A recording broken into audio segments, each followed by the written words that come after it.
അന്തിക്കാട് പടിയം എടത്തിരി ശ്രീ മഹാവിഷ്ണു ക്ഷേത്രത്തിലെ പ്രതിഷ്ഠാ ദിന മഹോത്സവം ഭക്തിസാന്ദ്രമായി ആഘോഷിച്ചു.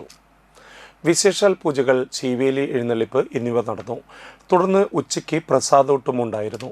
വൈകിട്ട് കാഴ്ചശീവേലി നടന്നു. ചെറുശ്ശേരി കുട്ടന്മാരാർ മേളത്തിന് പ്രാമാണികത്വം വഹിച്ചു.